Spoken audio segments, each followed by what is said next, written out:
கர்த்தருடைய பரிசுத்த நாமத்திற்கு மகிமை உண்டாதாக. இந்த நாள் தேவ செய்தியின் தலைப்பு ஆஸ்தியை பாகம் பிரித்து தருவது, அதாவது பாகம் பிரித்தல். நமக்கு இருக்கிற சொத்துக்களை பாகம் பிரிப்பது பற்றி தேவ செய்தியின் தலைப்பு ஆஸ்தியை பாகம் பிரித்தல். லூக்கா 12ஆம் அதிகாரம் 13-14 வசனம். இதற்கு ஆதாரமான வசனம் லூக்கா 12ஆம் அதிகாரம் 13-14. அப்போது ஜனக்கூட்டத்தில் ஒருவன் அவரை நோக்கி, போதகரே, ஆஸ்தியை பாகம் பிரித்து என் வீதத்தை எனக்கு தரும்படி என் சகோதரனுக்கு கட்டளையிட வேண்டும் என்று கேட்டுக்கொண்டான். அதற்கு அவர், மனுஷனே, என்னை உங்களுக்கு நியாயாதிபதியாகவும் பங்கிடுகிறவனாகவும் வைத்தவன் யார் என்றார்.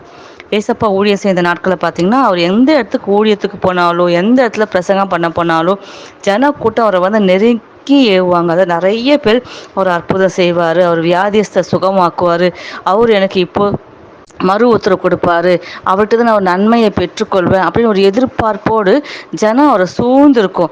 அந்த மாதிரி தான் இந்த சம்பவம் பார்த்தீங்கன்னா, ஒரு ஜன கூட்டம் அதிகமாக இருக்குது.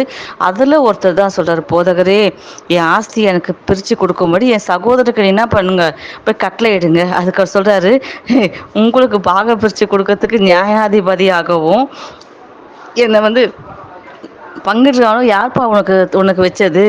நம்ம கையெடுத்து கும்புற தெய்வம் சர்வ சிருஷ்டிக்கும் எஜமானன். அவர் சொல்ல ஆகும், கட்டளையிட நிற்கும். அவர் வார்த்தையால் இந்த உலகத்தையே சிருஷ்டித்த தெய்வம். நம்ம அவர்கிட்ட போகும்போது கட்டளையிடக்கூடாது. ஆண்டவரே, இதை செய்யுங்கப்பா, அதை செய்யுங்கப்பா, இதை கொடுங்கப்பா, அதை கொடுங்கப்பா அப்படின்னு ஒரு நாளை கேட்கக்கூடாது. அவர் ஒன்றும் மளிகை கடை அனாச்சி ஒன்றும் இல்லை. அவர் சர்வ சிருஷ்டியுள்ள தெய்வம், சர்வ வியாபி, சகலத்தையும் படைத்தவர், எல்லாவற்றையும் எல்லாவற்றாலும் நிரப்புகிற கர்த்தர்.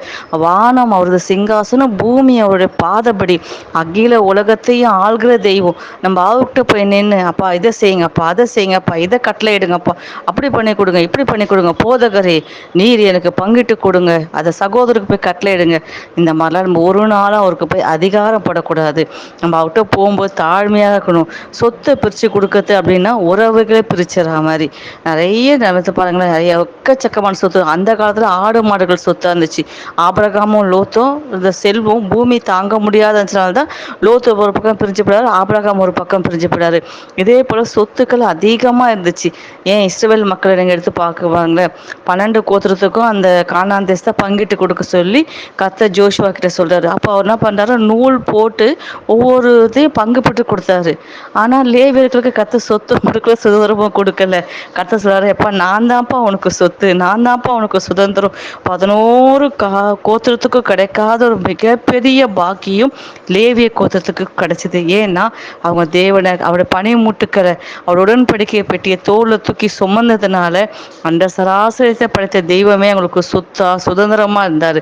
நம்ம கர்த்தர்கிட்ட போய் நிற்கும்போது, ஆண்டவரே எனக்கு சொத்து பிரித்து கொடுங்க, எனக்கு இதை வாங்கி கொடுங்க, அதை வாங்கி கொடுங்க, இப்படி செய்யுங்க, அப்படி செய்யுங்கன்ட்டு ஒரு நாள் இங்கே கட்டளை போடக்கூடாது.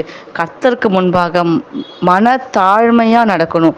ஆடு மாடுகள் நமக்கு சொத்தாக இருந்துச்சு, அந்த காலத்தில் நிலங்கள் சொத்தாக இருந்துச்சு, பணம் சொத்தாக இருந்துச்சு, நகைகள் சொத்தாக இருந்துச்சு. இப்போல்லாம் அப்பார்ட்மெண்ட்ஸ் சொத்தாக வச்சுக்கிறாங்க, காசாகிறன்னு சொத்தாக வச்சு. எத்தனை சொத்து இருந்தாலும் நம்ம போகும்போது கொண்டு போக போகிறது ஒன்றுமே இல்லைங்க. கர்த்தருடைய பிள்ளைகளை போகும்போது அலெக்சாண்டர் எவ்வளோ நாடுகளை பிடிச்சி எப்படியோ ஆதாயம் பண்ணாராம். ஆனால் சொன்னார், மறிக்கும்போது, எப்பா என் சவப்பெட்டியில் என் 2 கையை மட்டும் வெயில வச்சுருங்க, ஏன்னா நான் எத்தனை நாடுகளை ஜெயித்தாலும் எந்த நாட்டையும் நான் கையில் கொண்டு போக முடியாது, நான் எல்லாத்தையும் விட்டுட்டு தான் நான் வெறுமையாக போகிறேன்றதுக்கு ஒரு உதாரணமாக இருக்கட்டும் அப்படின்னாராம்.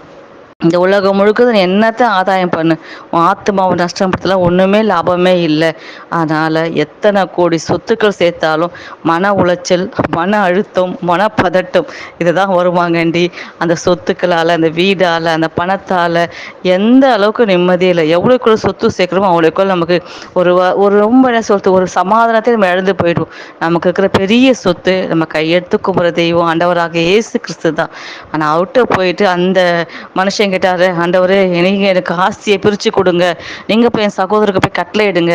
ஒரு நாளும் கத்தட்ட போய் கட்டளை போடுறதோ, அவர் இதை செய்யுங்க அதை செய்யுங்கன்றது அதிகாரப்படுத்தக்கூடாது. அவர்கிட்ட போயிட்டு, ஆண்டவரே எனக்கு சொத்தும் சுதந்திரமாக இருக்கிற கர்த்தர் நீர், லேவியர்களுக்கு லேவிய கோத்திரத்துக்கு கர்த்தரே சொத்தும் சுதந்திரமாக இருந்தார். நமக்கும் கர்த்தர் இந்த நாட்களில் நமக்கு வர வேண்டிய எல்லா ஆசீர்வாதத்தையும் நிச்சயமாக கொடுப்பாரு. ஏன்னா நான் ஆராதிக்கிற தெய்வம், நம்ம ஆராதிக்கிற தெய்வம் அவர் தான் எனக்கு சொத்து, அவர் தான் எனக்கு சுதந்திரம். நிச்சயமாக நம்ம வாழ்க்கையில் கர்த்தர் ஒரு நாளும் ஒரு நன்மையும் குறைவுபடாதபடி நடத்துவார். உங்கள் சொத்து உங்கள் கையில் வந்து கிடைக்கும். அக்ஷால் கேட்டால், தகப்பனே நீர் எனக்கு ஒரு நீர்ப்பாய்ச்சல் நிலத்தை கொடுங்களேன் அப்படின்ட்டு. அவர் மேற்புறத்திலும் கீழ்ப்புறத்திலும் அந்த அம்மாவுக்கு நீர்ப்பாய்ச்சல் நிலத்தை கொடுத்தாராம். இன்றைக்கி நம்ம தகப்பனுக்கிட்ட, அப்பா நீங்கள் எனக்கு உறவு மட்டும் வேணுங்க, எனக்கு அப்பாவாக இருந்தால் போதும், நம்ம கர்த்தரை பார்த்து கேட்டால் அவருக்கு மேற்புறமும் கொடுப்பாரு, கீழ்ப்புறமும் கொடுப்பாரு. எல்லாத்துக்கும் மேலே அவரே நமக்கு சொத்தாய், சுதந்திரமாய், பங்காய், பாகமாய் இருந்து நம்மளை ஆசீர்வதிப்பார். ஆமேன். அல்லேலூயா.